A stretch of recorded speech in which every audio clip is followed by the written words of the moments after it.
Canal FM. Toto vivi awe no awe to mi do wezo na mi vai gbebe mi we ne nyon be wona mi Joseph Kada wezo le ko fondo Jérôme Sosu Bawari ngbe o me to fo keke mi ja pe na te na mi agbe gbogbo apepo mi na do ni enyon Mark wezo le ko fondo ma in so be do monsieur Agbesinu Bawari nyetsa mi fo mi da pe. Oui, dadede. Le ko fondo. Ah, mfonere. Isobito. Desof. Ko ile ya. Ah, agbea. Ah, gbegbe mu le la. Mi do agbe ke kwa. Ya do gbene pouvoir comme opposition. Et mi do gbene mi no vinyo no vire ni tela. Même Sergine, ele ni kona pu. E da na mno duma. Oh. Ya holo me sro. Ayo. Newe sine yo are o baiba. Kono vis sonjo e do gbene radio dia. Ebe émission joro jinai. Do gbena hono vis ron pa do gbena sro cha. Do gbene sro ya eni amekenya na nuna ma. Ya mra na nuna o. Ele pressing we ne Serge. Oya ojo lo so hono so yo wezo enyo mi awezo yo la Jérôme Sigbale ke mi nyakweta mi nya jajrado wo kudo tukrotoba kwa be dadantia ele yeji nyagbombe leke akwa me la kodwa gbani tarojinu gande ka ne amesia me le fifi wa mi le sebe cd auto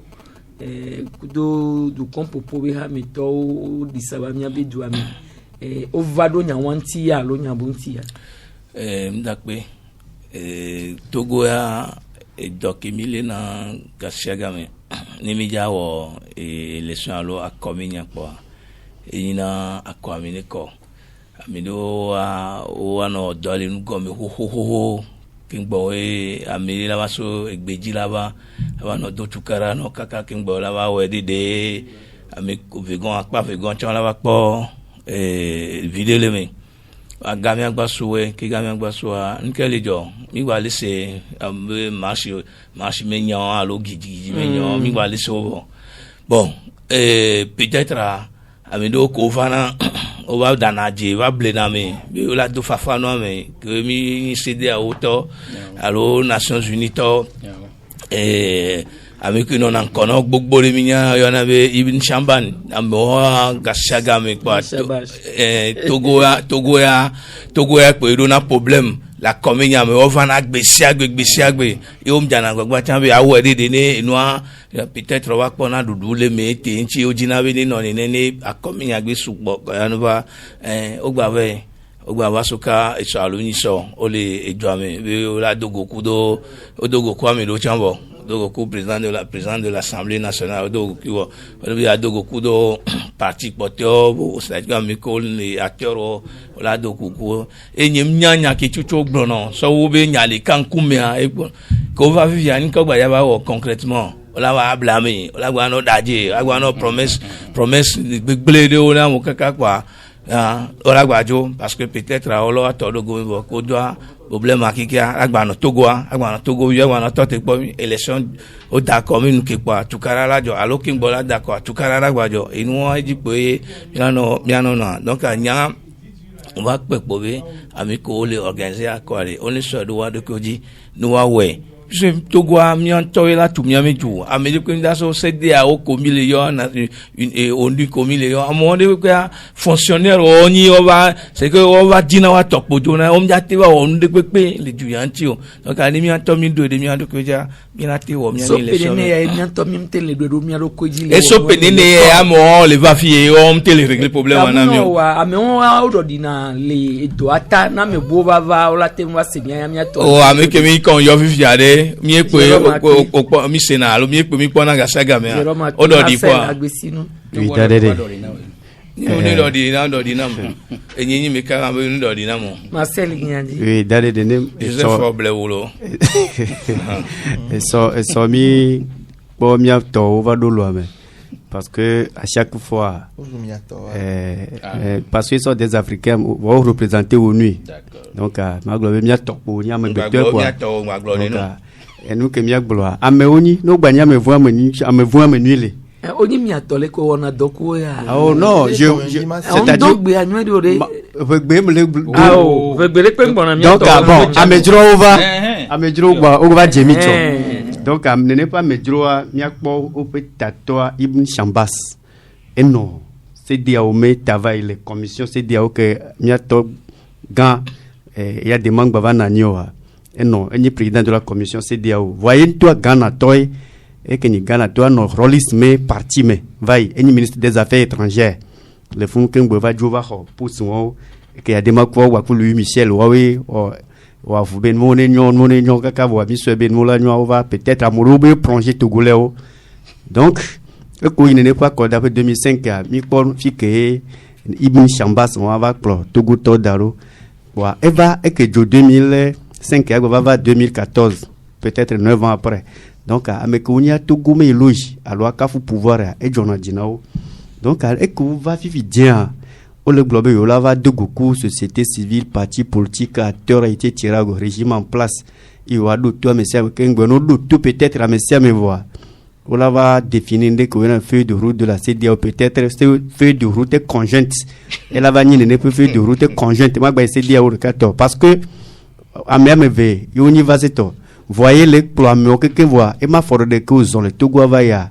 mi poevo donc ne nyam so yovo de la nome nyam jo poevo ko amei borde de ko yo va amei bon mi jesiovo donc ne on la va on défidien any commission CEDEAO ONU on va finir délégation ngani CEDEAO le cas donc voyez le piloter délégation donc neva délégation va de Goku président de Goku parti politique toi peut-être ndela tocho mais nous que magloa ne amome va mima atwe pangpang parce que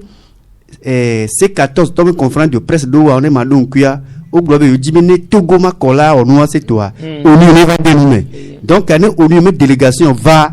mila anon très très méfiant parce que nia opposition mak pas des buts et a mo gbonu to opposition ma ko jo en solo obi ya ko dape de kare kanto chan a me gbogbo chon globe c'est ONU c'est dia on ne va quoi dit donc ane ne pas mouva est-ce que à quoi media va quoi lo wachola va on la plonger régime ku opposition non après au lendemain globe non mi bio c'est dia on ne va c'est dia on va vo et nous me quoi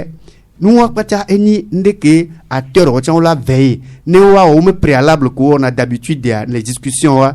soit ou le globe yo tient yo dépêcher observateur ou le terrain dit wa non akbe se dia o baku onime observateur on dit voan que nyam batolo wa comme et c'est mak pas dire ne nyam pom to denamia ni so de va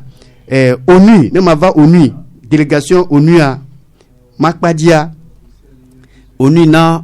ultimatum alors intimé ordre régime en place a bien fermé miami prison civile de Lomé mais jusqu'à ce jour on peut fermer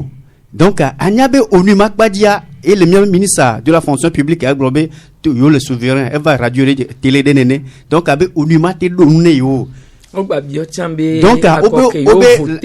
la loi sur les manifestations publiques ONU bagble omté dalo omté ou respecter au kubo au baglo et nous attend feuille de route de la CEDEAO attend et les founois délégation me vient ne mia tcho me nous ko proposer ne Togo va y Togo ko respecter wa ONU proposer nous me veut CEDEAO proposer nous des cas CEDEAO les proposer feuille de route de la CEDEAO le 23 septembre 2018 jusqu'à ce jour-là on peut respecter feuille de route mia globa fi vino pour respecter donc fiko pour toi on a recomposition de la cour constitutionnelle on peut le appeler donc et nous koni et nous vewa nemia bloé aye menuria c'est dit à omenmoa elle gain vivo on lui toi bonne fermer prison les lois sur les manifestations on peut respecter est-ce que accord pour la va accompagner à mou pour trois jours nous kona est-ce que nous va proposer ndé non la quoi mais est-ce que on la va respecter et nous appelle nyawanda si et nous Joseph Gada masoro Ok, d'ailleurs, il y a viré une dima sorte de dianibe, on voulait faire recommandation de la CEDEAO, mais on peut voir nouveau. Dans les mines non tout, il y a des kebelés, loi journaliste au mini, les miens journalistes au il y a que il y a des kebejors, il y a non fidèles na. Et vous quoi quoi yéji. Feu de la CEDEAO, on fait une recomposition de la Cour constitutionnelle. Quand Flamia la Cour constitutionnelle, on moutina te la yame gbe kwa bena au chan va no mourir. Et c'est noir, il tient à l'oyer recomposer na Cour constitutionnelle là. Il est miabe c'est noir mais au trône il composition avec bevo. Mingba non. Les contre do. Les c'est noir mais sans Cour constitutionnelle on a bena et président chana me ameton et donc on est chana me ameton assemblée la chana me ameton sénat la chana me ameton voit que sénat moule wa ame amatin wa assemblée de kachano boy bébé coup constitutionnel que léa nene di o chanoro pour recomposition depuis 8 mai ko wo de quoi on a réforme autre recomposition on bena président on a président ba chana ntochon et président la chana me ve et coup constitutionnel la chan avocat la chan magistrat la chan universitaire la chan pour recomposition ya o wefo et nous que poto e fia et ni bena amero le abe mandat en coup et ne be mandat la wenu ne mandat wenu quoi recomposition ye et nous ya coup conscience ye que la nania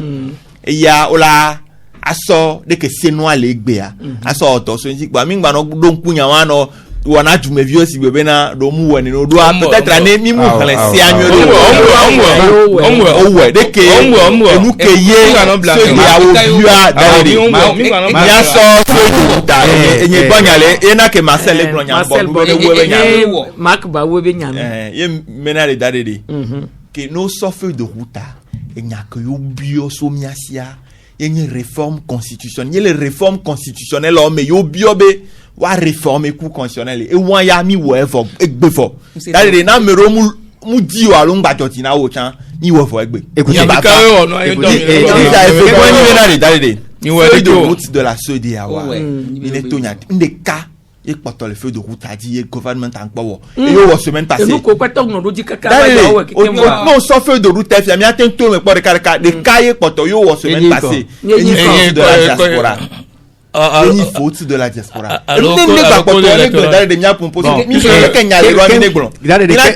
gouvernement amu we de camero dido mi na tembu ta me so anti o la ke we ya de ke e ya de ko we amu non voix feu de route one mi so egbe donc au do vous respecter donc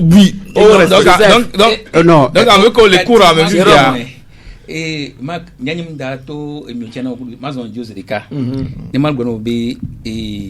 o ko me ba de ya ni na bi me Togo ya me na dinti fafana du ya be siagane ni mi va micro mi va fisi afia e de kenya la me no blessé be kini to ino ibn shaba be baba enu kafra azon ko zonva Togo am Togo le ka po zonva ore o gbon be na be epekemi dagedia e joa meton de d'accord et Togo Côte d'Ivoire ou Guinée et ne pas zone ko yo zon yo zon to ne be joa kekeme abios wa gbo be na be wa ko siasia be nti fafa vateva et maso ro ko no anyi zeka de que wate don e akpam ameve ova adibe didudu akudu titi to be ha ale be na wa sengome no ne nti fafa ba no e se de o be joa mia inti yo vale nka nyam kan di bena be ni ne bazoni ni ne po bana koko la ne koko ni kan be ni ne bazoni ka mo afoka ya me ode a enye afobada kakade ki on pogun be nya afobada enye ngbore ni mi ko me mi kudo so mi lo adira ho me ya mo ba gbeyan na mi a emi te mi masio me bolo wale me be takpe bena be kafla be mi no ike ngore but ya so me be volont non enye be se me on gbeyan do anya mo ba gbeyan ni qui est qui cédé au recommandation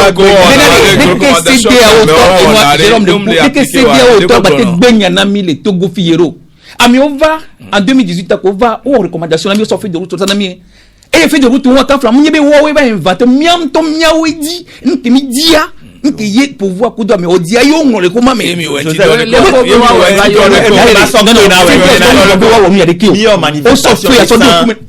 manifestation les ça ame ko emi le gbon gbebe na ola ba gbon mi lo rodia mi an toke no mo di zuo bene ne ba me o wa o gbele Togo o di la na tukara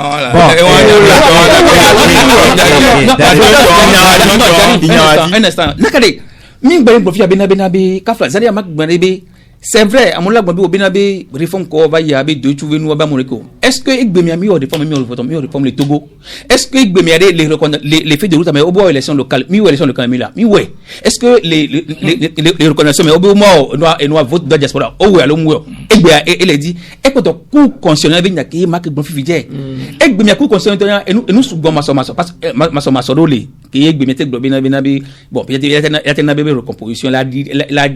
ja fo bi ti kuire parce que c'est na binya ko gbon to tan igbemi ya min pe o élection sénateur mi agbe be wo sénat igbe o derere et non les cas mi la élection mi ton patan mi la élection législative mi la local mi la ya chan min pe wo vo ndé cas qui me dit me ma don ku e nyebe les sia me o mo la fi de bi na derere bi kengbo haji be no to asite sianti boado obado nde alo wado tenye institution alo deke wa senaga ke me yo on pedo institution ko la do wa e go be esia de ke ngoro ma esia plus institution ke le fifi je gba nensin bi va lo do ke senaga ke me odo ye wa mi de gbegbe npo gbe o la oui donc un instant donc ni zubi na bi na be o wo recomposer ino ko constitutionnel la et les si opé me et audacité et yeye forma yeye ko wo fi je yeye audacité via nke ko to via ko wa no me o c'est comme ça donc non pe no me o wa et c'est un processus et que ya azolbe nyimi da zon ken ko c'est comme ça donc ma do be mu wo fi de kati te non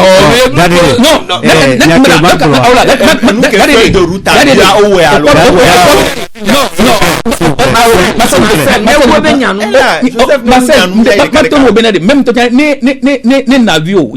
de chugbejo no wari do courage to be inabi de chugbeje c'est ngome na do bebe ne dilu do min gbalo be ngo to no wondere e yo no ko do jibe e ya owe de ka na ke ma se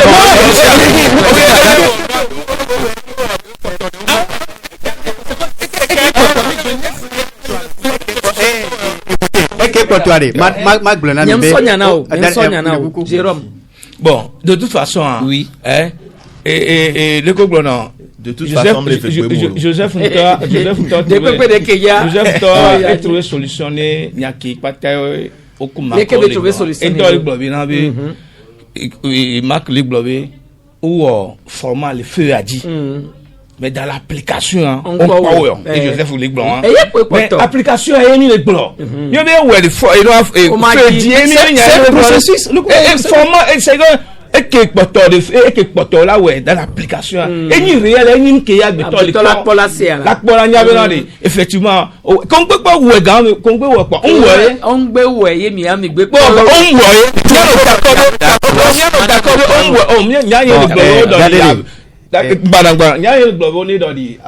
parce que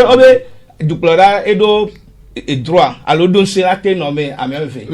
Abuja small ya beto for na sibela wa ke no me fe donc anya le globe na de avec coller no fi on nyodo no aso bo nya essentiel na de on est au décret globe na de egbe a yo to recomposer ku constitution ami ya yo garder ami yo de jo ami ko la so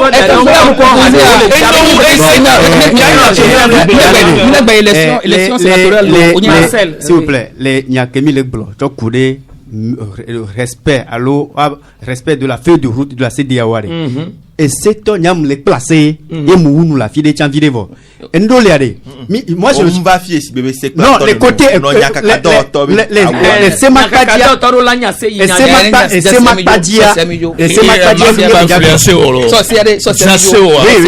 et semakadia mjaglo j'étais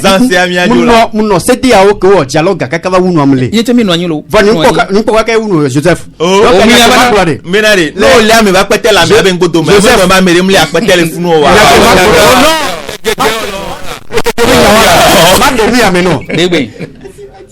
moi Jacques Kassi Blou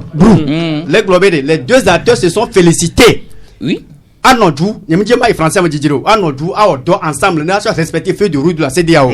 nyani son va fi angbolebe o américain balado nkubi abudu asuma ndo droit la communiquer que des toniso et de droit là produire communiquer nyani me le vilipender amedo me le na le nyabede jusqu'à 7 heures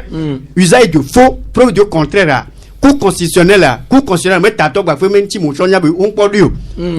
on y a donc ni o kera ku ku le togolais ore mi baba fi mbo o du evo Omdo. Mais que bon. e toto Eri ago ma mi no.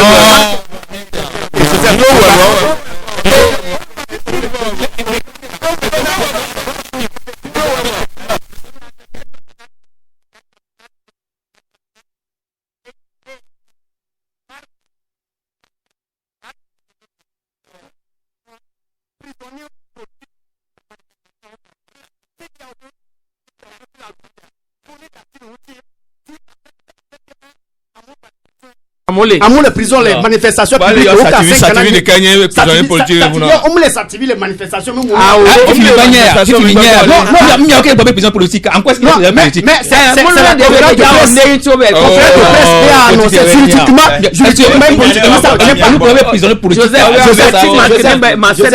Joseph Nyakimia Glade avocat du diable Togolais avocat du diable nyumba fiele donc me dit contre Medo pouvoir aller mais logique mais cour constitutionnelle pour le moment on peut reconstituer am ko le fifi diare koko toa o la te odo kaka na muma ko reconstituer c'est vrai et personne n'en disconvient va eveguade mi bo recomposer et nyani mlegbe non assemblée mi balé ko chabe se dia o menua enu kata o vovoyem le tu ao be amu ba les prisons les nyawame donc en temps normal nous la faut que quoi vider nous c'est des mais nous on la dacia mo que on la on que pour apporter on est dacia mo voilà la monter le paquet blanche voilà na konta obi au début ami npo ye joma ba ye dizare enyi bena Cameroun vare ya mi jalon la do to ma nyabe nyi bena mi mlon la do na to Amerique voang balé blon que cour constitutionnelle et nyake yo no nglo blanc sur noir mi pas mi halin les feuilles de route à réforme constitutionnelle dont limitation de mandat recomposition de la cour constitutionnelle y maintenant no réforme constitutionnelle dont recomposition de la cour constitutionnelle juriste Marseille y a beau wefo quoi c'est acté il me doit tourner le 3 double les studios les colombés et nous connaissons les romadia y bena des réformes constitutionnelles et institutionnelles dont la limitation réforme institutionnelle là ligne bouillée c'est dire réforme de la CEDEAO que tous les recommandations que tous les et le 31 juillet réunion mais ligne de cas consacrée dans les réformes constitutionnelles dont la limitation de mandat et le mode de scrutin au travail point boudi la recomposition deuxième la recomposition de la cour constitutionnelle recomposition de la cour constitutionnelle la réforme constitutionnelle béni est-ce que béa d'aller au réforme constitutionnelle on va aller mon power et béa au la constitution de la constitutionnelle la constitution application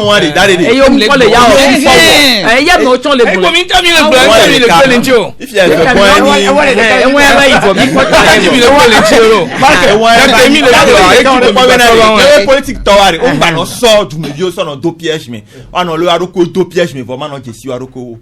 kene oyi ke Marcel be le réunion ne donc quoi me ko yi réunion kene oyi et recon réunion coup do président wa yo bon prisonnier politique obenya obi obone so liste na me ko ni prisonnier politique o so va dari de kafran wa we mu jesi ame ko yo le prisonnier gbero atori o mu jesi amori quand me ayo to du pupune association ame ko tenpo ben koyo so daro lista ne ba me wa government adasio keke ngolo ka flan me koyo mten po daro lista dio afunu atani wa bere funo nglo government il y a amo le funu fo mu nyawa be ni ko le vrai government a les liam yo so le iga pa me que government a les liam cho non mais le hôtel de février mi pa ta me yakado so politique o benari ameko to lo le mo je o ma change si wa kwata kan gbere o government a benari ya ye mule nyake to se da government ya ye mudo prisonnier politique pepe o be ameko kekenyi prisonnier o wo nu dans le cadre des manifestations ye oleo alors wonde oleo be yo mudo prisonnier politique pepe le Togo be prison opposition be a o be prisonnier politique ole conférence a bio benari on est sur liste so na yo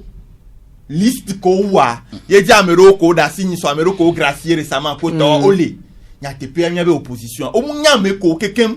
yo le o ina funu lo no ho ga to kala diaspora si be aso na me wa o so na ne be gas be nya wa ngwa no chakanyo ma unya wa no ne mi agba ye pa me le problema ni ne be no amanya fa nko ko so na le président to nko so na government a ni la se me a prisonnier politique de pepe ngbale o bo dati we wa kwata wa ti enyo Joseph era dati de nya okobe Togo politique a to venya e dori pe game mu le mi awe donc mi agbe tata be na be enu gang le fi diere dari ringa le fi be na be nyam ne gbon Joseph nyanya ki be da gloro me parole si parce que na bo ma ki bro ko tata be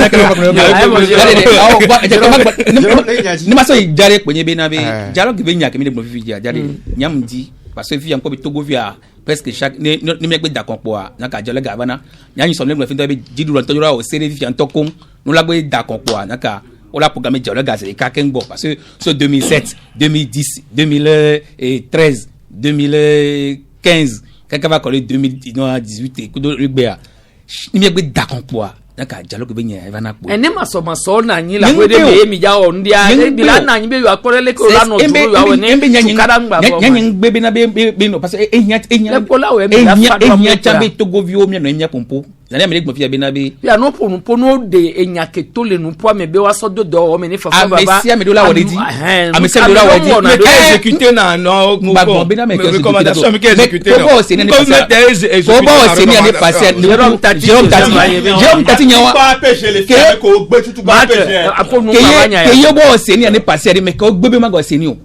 mais ko forcer kaka yo se mto du ya me mfi ko ni pete mi no mi gbe e fi ke amoko ko se kaka mo yo ma mo gbo me be se de o mi yo bo wa election se de o mi yo bo yi se ni ma mo gbe be ma yo a non nya ke mi gbe be na ri nya mi propose parti politique ne ko ba ni ijuela inkori enya be na be Togo vio keke mi no nya pompo ala mo ko la pompo Togo vio come a wono yin wa single no no amede ngba ba so de ko didi be na be de ki ya le di ro no gbe wo de jina yopo be na ba nyo wa ele ni kaka ni egbe be de na ka ni se de to gbaba nsebe aba Peter e champion fa e so memorandum alo dodo de koma so be na se de auto be wa wo de ji se de auto mda no anyi abe mi wo ya de ka mi wo ya ve mi wo ya ton Togodo institution o ko yo pona na be nu ogbo na ka miam to et puis pire institution mi ba mo le me egbe mi ka fra mo bona amono ne gbo mi na be amono recomposer senia bo abe senia be senia to lo do unida be senia to lo do e ka e po le do le de bo ba mo be senia amokolo pompo o ba mo to le senia mi kan ti o da mo do le senia mo ka fra mi ba mo le senia mi be senia do unida mi da mo do te senia mi ba mo do le senia mi kengbo ni ekini potolo do unida te mi do o même moment que mi ba mo le senia mi bo on recomposer mi be senia do unida te na ka gobe amrin ngba ne bremi du amu Joseph Akpe Marcel enya ke ma gloire mingba to fontimia sideo e ke mi va fia Togo di no joro o go be ne jere khadia ngba nya uno ne kha e renya yo kakeva nyawa ne le Togo me jume fie edem kojoli agboyboli professeur Nyenevili Zarif Amoli Jean-Pierre Fa kakava di madama jamagboji kekoli eni be Ibn Chambas deva tu afile va kwe e agbani e wa we baba va nya yo gba va nania e defu Togo la forward début voilà ne ma trova marque Bakou Joseph Gadam nya gbobe prisonnier politique wa tant mais président au bio Roma opposition incapable mte cholis na wa maglobe funo mu soit me dobelis na bom soit me kwatabelis funo mu gole miedo parce que le PNP ne ma donc ya PNP à chaque manifestation kako le lema me na mi agbale kaka togon mo le champ PNP nyana bo lema me odre liste de pepe on va opposer coup nous à C14 à même longtemps on t'a dit que au commun accord yo tona président les j'attends mais le 2 février donc et nous que Amédéa Glofi Diabé ou t'a liste now ta mais opposition opposition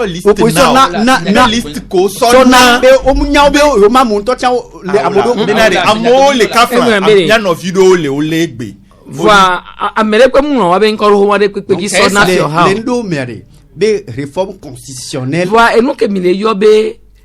prisonnier politique a gomme de non na prisonnier politique nti me ken kumo la ten yobe prisonnier politique ya voadi du doit le gomba me ko poto le pa me awoya le nu gbegble de be wo ko la zone zo me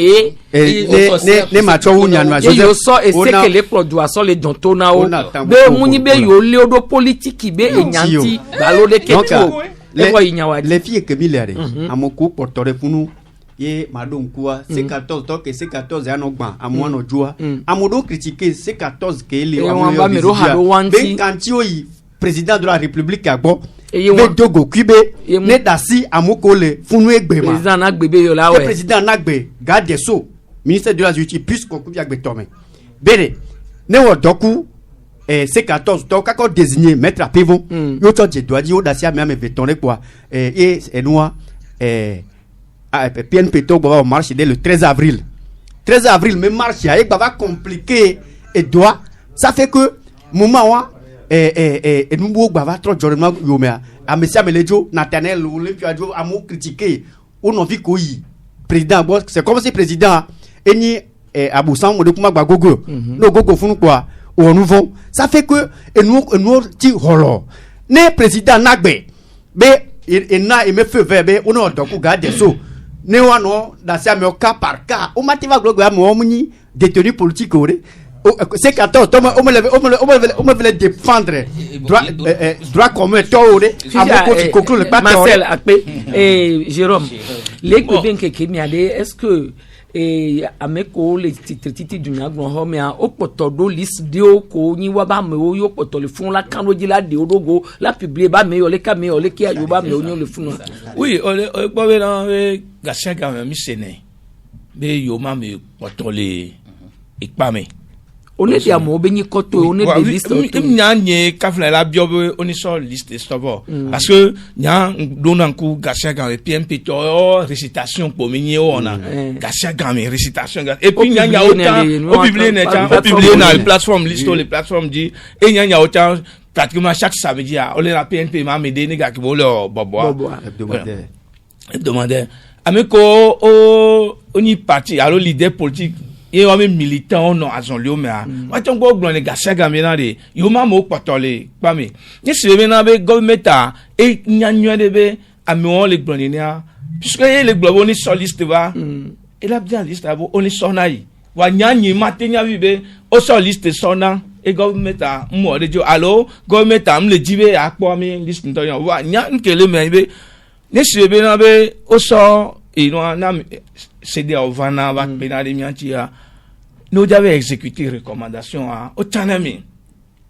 et que dinabe a don gouvernement adia et commission na pas nous kanti o le almame alwe e o nyambo nyangba le ino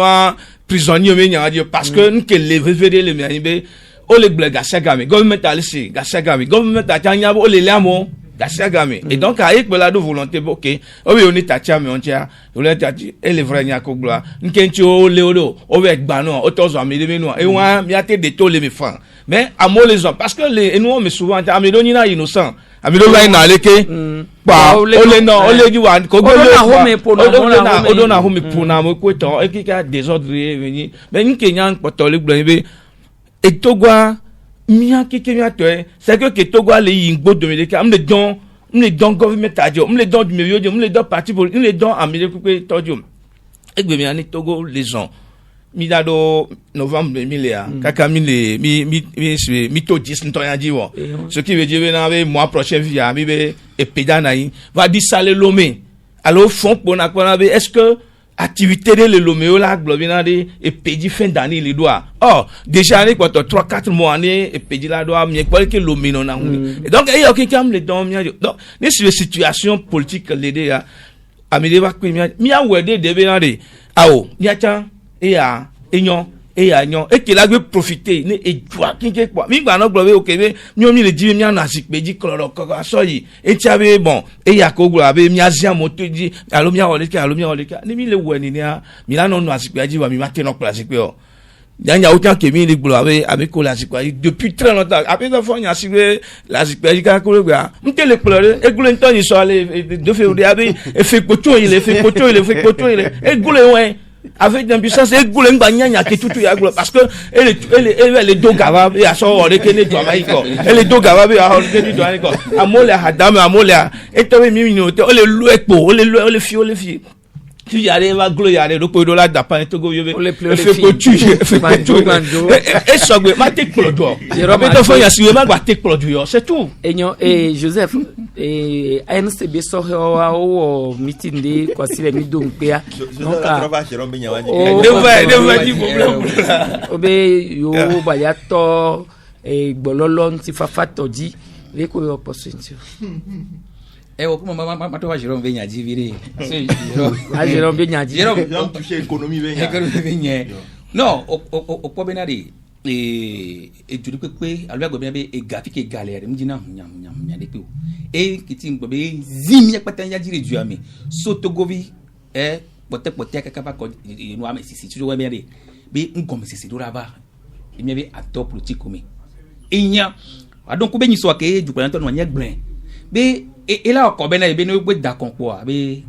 tukara e be nyam no anyi eye onlon ko yonlon keke be sigi be onlon ngbali sigi ngbali e jo ba gbalo ni meka o la ko be na be tin gbe be nyam de gbo be même ko nkun na be majidi o nyaki mi gba e no ajalo ga mi lawe jalo ga mi chirika e mi chirika odun ku be nyi so ke yo e no mi be mas ke yo wa déposer do be wa ko yo wa obin ke ke ko ko ze ke jole ga mi lawe jalo ga ba veve to nyi be mi o jalo ga ri e nya ko mi de be kun jalo ga mo c'est ça il be ni nya no ke la to so dialogue me o la so do wo me ba so do wo me c'est ça avec ga ko nya me no dialogue kwa nko wa to la se o to nye alo 28e le dialogue pa mi ma di fond que c'est de mi quoi ni ju no anyi po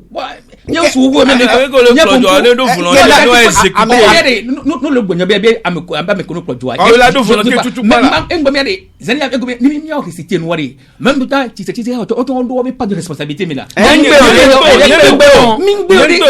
on est respect on est exécuter tout ça c'est PDC gbogbo komi on va via dem résoudre mes problèmes wa nyingbe nyingbe to bangudu o se gomera voix dari de e no binabe ni insecto binabe yo ba to dia parti politique o nye ma te gbe no bungba ongba zonzon ni klik de parce que les partis politiques no me no mi de vle ne klo jidu mi ko bi no mjeji na yewa e bioso alo ezinya di bi wa o le jibe ni yo azonzon aso bio be wando akwa be no me wa ye me ba ko enyam le entin le bio sabe de be enu kaye mi le bio enu ki mi le bio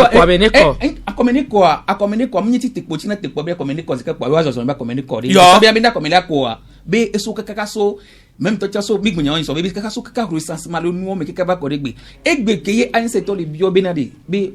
be parti what would composer no e am ko ni parti no sa parlementaire what do me ade mle blon sambe be want to egbe be yo no se ni obe yo ma no meson egbe me nu ko va po yo va le do disi be bo to troe e yo no mu egbe me ade am ko ni parti sa parlementaire le me ade wo mto go to nya wo mbate kan waji what odo nya kele bio wa alo kezu bi wo mle megbe wo ina be lo exige be na be mo what would composer ya bia but this be one ji wala ti tebi na be so la ba so ni e gas ba kaka mo gwa ti prisoner nyirika e wa ko be na mbitu kide enyo mark dali de bobe mi glonya subo le fie vo bobe na de ni togo ala nyon ni la yin kwa mi a togo viunto le mi la suo do mi a ko dibe mi a oto na duwa tout à fait ba ka flan monsieur Ibn Chamba ça me ko général Benzin Butowa nyala mo be jume so nya gbo ita ni nyan to e sana nya do ko gbanjo wa nya ko la me won gbo a ni nyan ka mo wa na fi to chon nya gbo ami won aka flan wa be do be yin ni le communauté re ka me le sous élection so gbo a la son romia ji la bi o be to gbo ade ke mi le woru ni nya de le wa si ola gbon même nya me de yo va be no wa do fa fanu me na yo we o wan to yo sa di bali dade de ka flan na me le gba yo chan ni won to mu di o wa o ma bo Kengboy et nous bénis les dispositifs internationaux que mekboa à la veille d'élection au maintenant c'est lui en place au tournage mais problème que wolo nous ko la ni doit on nous gagner problème mi premier non nous be nya adwa me ne fa stabilité na ni nous porter am ba kan o mi le du no e be fa kwa isu na wa waya o la va be de ke be ja ido mi na ne ba fa et même ko la communauté internationale soutenir candidat e gbe fiké en pleine crise Burkina Faso terroriste au ko lo communauté internationale candidat que voilà so stabilité là non toi mais et odina il podine bon ni mian to Togo to mi po be o nya e ba jo tina ngare me kene c'est 14 ton to que va po be na ne gloire you are no itupo la gbo didi you are no propose ki do ade ni mia Togo vi on to mi pompo ku yo mia no ameken du ta to am pompo na me ko le akpasa gane wa fike de ke mi la o ye juala nyona mi o gwangba le gbon ke be na so de o be nya un to ka be mia s'agiter ka flan Roto Jean-Pierre Favra, il fait quoi? Roto fort à miséricorde, miséricorde. Des mémorandums moi que vais préparer, il besoin une nation de Ottawa. Doit le blomé son mémorandum à son nom, voyez, le tonneau, il est moulonné qu'on gère crise avant you. Et dans la grenade, oui. Eh, au dernier nous, Bagbleno, on l'a Benoît né. Mais on t'a beton. Après, mais avec ma famille. On t'a beton, minilo. Na mais on on est n'a que ça va n'avoir la batten. Là, non, blomé que à ou fier. Ba kenu alo ma kenu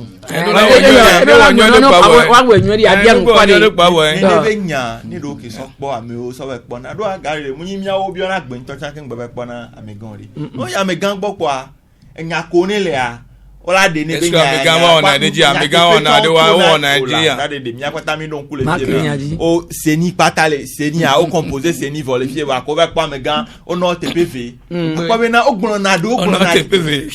yo dali do no TPV o no azikwe ave o lo TPV asugbo fike po zero le o ja po de pepo yo o karo o ya megan gba megan na wa me fi dali mi an so exemple mi an ogbon be na ri propose c'est le possible les miens toto govio le do yan po be gbogboro le no ifo ogbo ko tan wa gbogboro de na so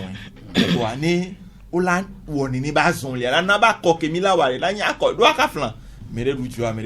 nyam kan yoro do ameke la gbo no funu ye mi la po nu la du nya be violence school nyere e si male mi o wa ni ba mi aji o mi le ne o gbete wo popos ya mi ko jole se jole le mi le pon du o ma jojo mi buni va lo enyo Marcel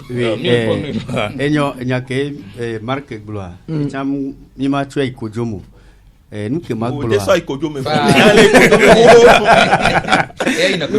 mais role so mi kojomo e kani Marcel nous que Marc Gloire ne nyanto mi me organiser ware ameke java football kumia ela s'infiltrer to mi amada genami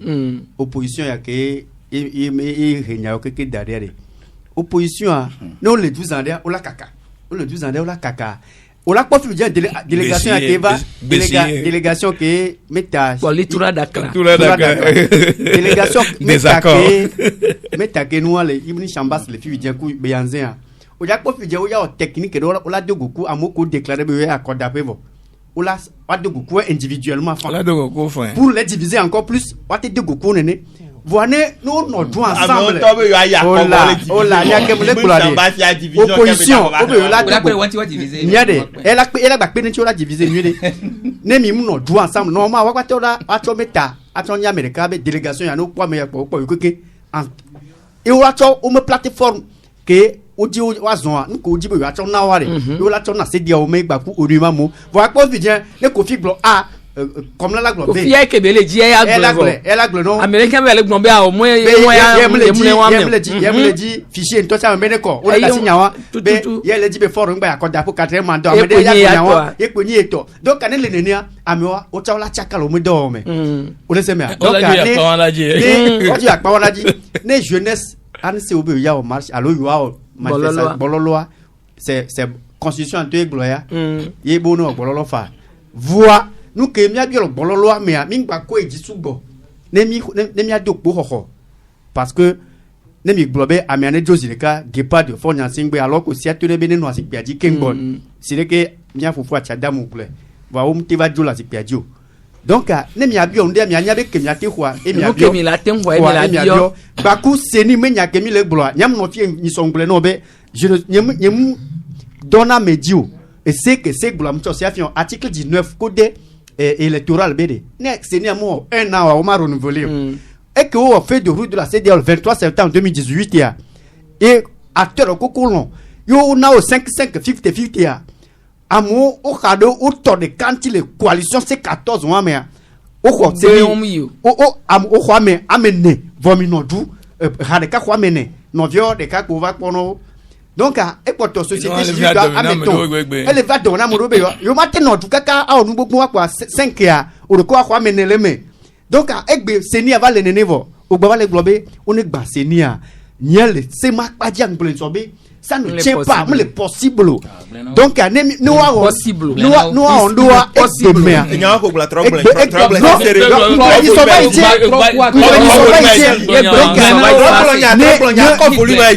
nous là on est egbemea nous là on est egbemea ba ni be Marcel et plein ko gbe et nous non intérêt nous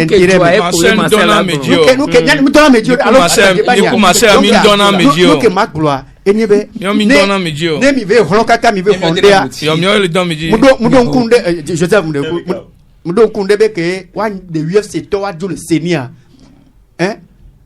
doeni croire la bannière ni on va y Conakry kaka zikisi bo ni mati gloyer le monovo mi sebe me gamba zikisi bo la home kengo va de homa okua modua zikisi bo va la home yo promesse bede mia c'est 14 tonne on no senia mede présidente de la CENI o la tue le Mauritanie ato va nos avani président de la CENI ni amok bébé ne yo keke o mu onu o dégager no o keke mi ma te no ho mebede yo a revendiquer no keke la ho erreur ka mule wa bien no gbole e mo Marcel akpe Joseph Oyanu kentim le di odo egbe yin be Togo comment o bo privatiser économie be nya e won économie développement vide de kebe la hin ba ni Togo vi o Madagascar to wa do no Kemboy Togo comment le ko privatiser la nyu bien nyu hin politique kan ora nyu parce que politique kam nyu ro so nga se gamia amokola ba joame o matema ba o ba politique minyo re ba to no benabe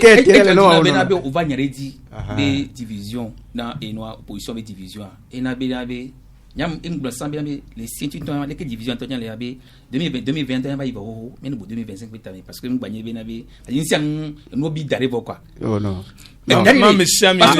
tout temps et le blanc benabe même que me bio tout est possible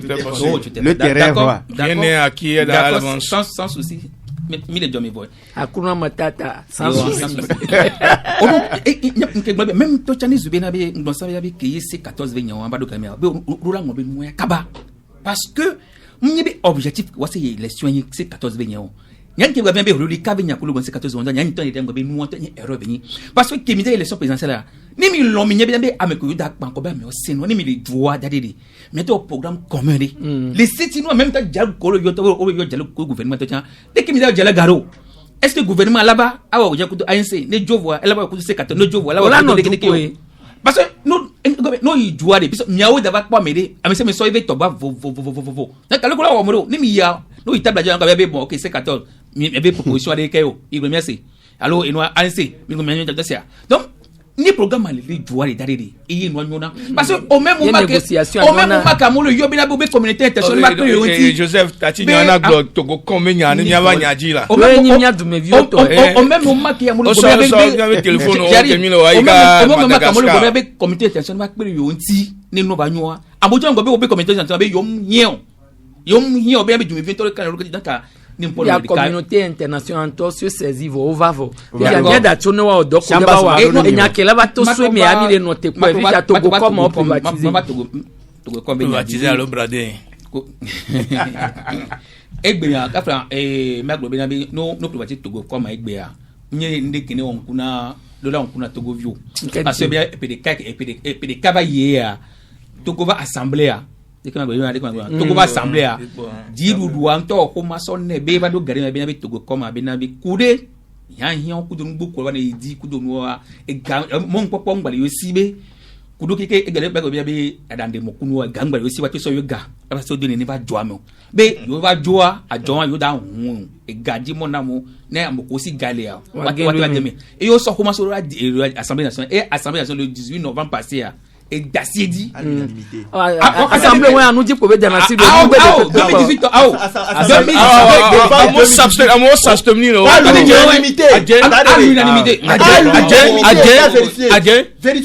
2018 on peut d'accord on peut oyi on peut oyi wa amo s'abstenir les jupotio mi ade fioraba john ne si be kapo mo ma john o privatiser ne chan àjọ pépé fi ọha jẹ privatiser fanesi bẹ fi ọha pọ bẹ bẹ mọ̀n tètè ń gbàlẹ̀ tí wa máa nọ pọ́n de kábínà bẹ ẹnu aéroport Charles de Gaulle ẹgbẹ́ gbọ̀n ẹ̀rọ wa les paris jí egbe mi à France bẹ jíru duwa Macron bẹ jíru duwa ebe wa hun ìgàdìmọ̀ náà mọ̀ ọ́ sọ̀gàsí dẹ́mi eye gbé depuis mars 2018 kí mi sọ Assemblée nationale dasié di bẹ wa hun iná mọ̀ France bi di bẹ nọ bẹ ewaye yo patrimoine dẹkẹdẹkẹ wọ bẹ jíru wa bẹ náà bẹ yẹn kudo hian gangbale gakwato so do no me gasega me an tu fena mo an prenware gbale o yo di be me bu no so gase de me e ve goma no kon Air France ni mi so Air France egbe Air France no be nko le di e no France be nko le di kale me le di voix Canadien ko do Hollandais o wo onye actionnaire majoritaire kun be se gomeda en wa humo zo be mi no c'était fait ka ko mo e di be ma bio ele di nya wo dale ka ko mo tiare le ka ko mo pratiquement ouais parce que nous que c'est un contrat se gomeda ka ko mo e mi akenya bia noté là e gbo me fifi ani mi pokale to guare e la be no to Madagascar go la no